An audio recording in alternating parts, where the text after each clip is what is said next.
السلام عليكم ورحمة الله شيخ زلاف، مرحبا بكم في فيديو جديد من سلسلة تحضير للبكالوريا. إذا أعجبكم محتوى القناة ما تنسوش الضغط على زر الاشتراك والإعجاب وتفعيل الجرس ليصلكم كل جديد إن شاء الله. ما تنسوش ثاني vous partager la vidéo avec vos amis لكي تعم الفائدة. اليوم on va voir ensemble السؤال الذي يطرح بكثرة في الكومنتار في الفيسبوك في انستغرام. أستاذة راني مانيش عارف كيف نقرأ لو فرونسي، كيف مانيش لاحق وراني ضعيف في الفرنسية وما على باليش كيف تجي أسئلة الفرنسية. هذو كامل لا ريبونس تاعهم في هاد لا فيديو. راح نعطيكم لو بلان جينيرال كيف يجي لو سوجي تاعنا في لو باك. اون فوا حبيت نقولكم هاد لا فوي تاعي اللي راني كتبتها هنا سوا فو لامبريمي ولا عاودوا اكتبوها. اون فوا تميتريزيو هاد لي كيستيون سي بون، ما تزيدو تحتاجوا حتى مرجع في الفرنسيه. فقط لازم اشاك فوا وين نشرح سي كوا لا بروميير كيستيون نحب تكونوا استوعبتوها.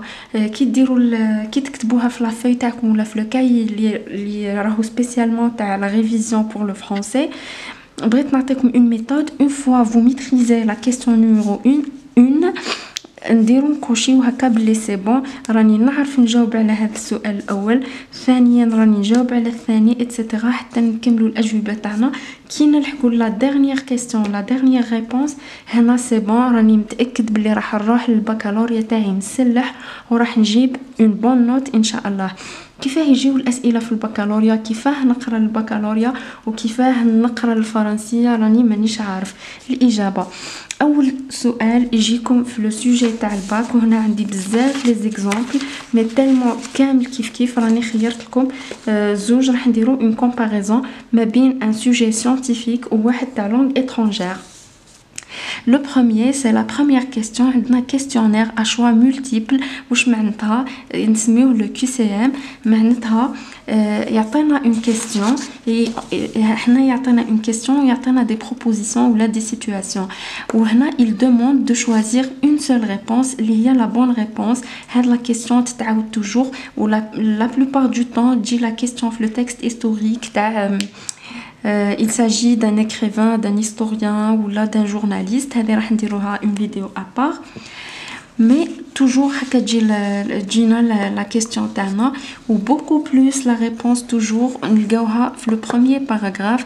Donc la première question راح تجي ان QCM ولا une question à choix multiple يعني متعدد الخيارات، وحنا راح نخيروا خيار واحد اللي هو الإجابة الصحيحة. هذه بحلول المواضيع اللي راح نقدروا on maîtrise هاد لا كيستيون.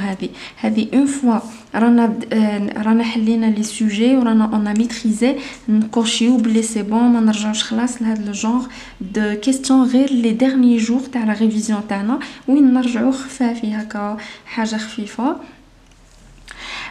Pour la deuxième question نسميوهم question de compréhension globale du texte. هذه يجيونا عليها deux questions في le sujet تاعنا. واش معناتها سؤال على الفهم العام للنص. يجيونا deux questions عليها. En général soit il pose directement il pose la question وحنا on tire la réponse من le texte. يعني يعطينا سؤال وحنا الإجابة تاعنا نجيبوها ديريكتومون من لو تكست، ولا اوسي il propose une réponse ويقولنا واش معناتها. هو يعطيها لكم بصيغة أخرى ويقول لكم روحوا استخرجوا من النص المعنى تاع هذه الجملة هذه. يعطيكم لا ريبونس ويقول لكم استخرجوا معنى هذه الجملة من النص، ولا une question directe ويطلب الإجابة من النص. هذه c'est une question de compréhension. سؤال على فهم النص. ثالث سؤال ولا la troisième question c'est un tableau à compléter. هذه la question راني نحاسب chacun de vous لو كان ما يجيبهاش صحيحه باسكو راهي سهله vraiment elle est très très facile la réponse.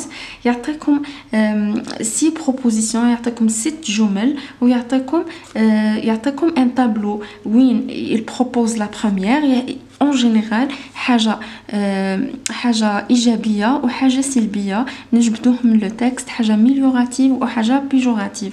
دونك من لو تكست تاعنا اللي راح نجبدو لي ريبونس راح نلقاو 3 أضداد 3 contre 3 يعني 3 بوزيتيف و 3 بوزيتيف و 3 نيجاتيف. هنا on complète le tableau بهاد les réponses هادو. on va voir ensemble في les sujets تاعنا رانا عندنا بزاف. هاي كيفاه تجي عطانا هنا les propositions وهنا عطانا les Algériens et les Français en général هكا il pose هكا باسكو يحكي على le texte historique. اذا كان يحكي على الثورة الجزائرية en général يعطينا une proposition وين يحكي على le colonialisme و une autre وين يحكي على les Algériens pendant la guerre.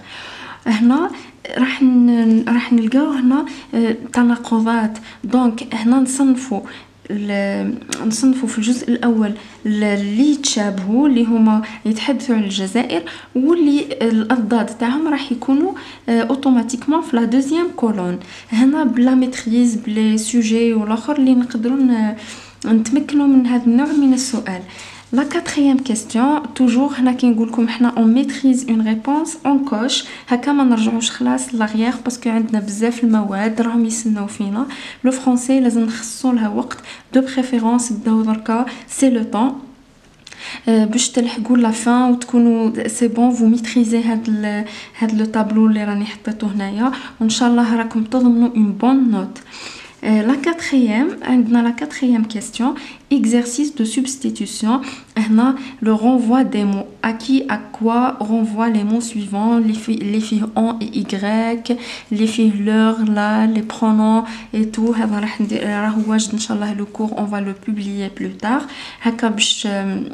Les réponses le texte تلقاوهم facilement. C'est une question هنا لازم تجيبوها parce que c'est facile. في la substitution هذه تجيبوا la note gratuitement. La cinquième question, c'est le champ lexical. راني حطيت لكم déjà une vidéo على le champ lexical كيفاه on fait la différence si il demande إذا كان حب منا كلمة ولا عبارة des mots ولا des expressions parce que en général tellement هذا السؤال هذا سهل يعطينا فيه les pièges وين il demande deux mots deux expressions ولا trois mots une expression. لازم on fait attention الفرق ما بين les expressions وما بين les mots. هذه الحاجة راني شرحتها très bien في la vidéo تاع le champ lexical. Pour la question numéro 7 عندنا un exercice à trop. هنا واش معناتها هذا الاكزرسيس تاعنا تاع املاء الفراغات. يعطينا مجموعة من الكلمات يعطينا ان باراغراف يعطينا كلي فقرة صغيرة وين فيها دي مونك فيها فراغات. هذوك الفراغات يعطينا كلمات فوالا الكلمات ويقولنا املأ الفراغات. هنا on fait attention وين par exemple يعطينا وين كاين ان بلوريال نلقاو اون جينيرال دي ولا لي ولا هكا باش نكونفيرميو لي ريبونس تاعنا. وين نلقاو لو راح نلقاو ان نون فيمينين. وين هنا من بعد كي نحلوا هذا لو سوجي انصامبل ان شاء الله راح نشرح لكم كيفاه الالغاز اللي يكونوا في هذا لو جونغ دو كيستيون اللي تقدروا بلا ما تكونوا فاهمين 100% كيفاه تعمروا الفراغات بطريقه صحيحه. سابع حاجة la septième c'est la question de grammaire. bien sûr لازم تجيكم une question de grammaire وين يعطيكم un rapport logique واحد من les rapports logiques cause conséquence concession opposition. هنا la question de grammaire جينا une seule question soit les rapports logiques ou le discours direct et indirect ou la voix active et passive اللي هي la plupart du temps بزاف les proposer la voix active et passive. mais ما نساوش on révise les rapports logiques ou le discours direct et indirect. donc هنا في la question de grammaire on coche pas directement ça mais نقراو بالعقل les rapports logiques وحدهم le discours direct et indirect وحده la voix active et passive وحدها ونزيدو معاهم les procédés explicatifs. donc هاد les 4 لازم نتعلموهم مليح ونحلو عليهم les exercices. هنا نعرفوا باللي رانا ضامنين la question de grammaire. هذو الناس اللي ما على بالهمش واش فيها الفرنسيه واش نراجعوا فوالا هكا يجي لو سوجي تاعنا وهذو هما الحوايج اللي لازم علينا نراجعوهم ولازم علينا نتقنوهم très très bien. pour la question de synthèse هذه اللي ثاني درت عليها une vidéo واللي عليها 2 points اللي لو كان يكون لو كويفيسيون 5 راه يسي 10 points. هذه نتمنى ان شاء الله تعاودوا تشوفوا لا فيديو وتزيدوا تحلوا بزاف عليها لي موديل هكا vous maîtrisez هاد لا question.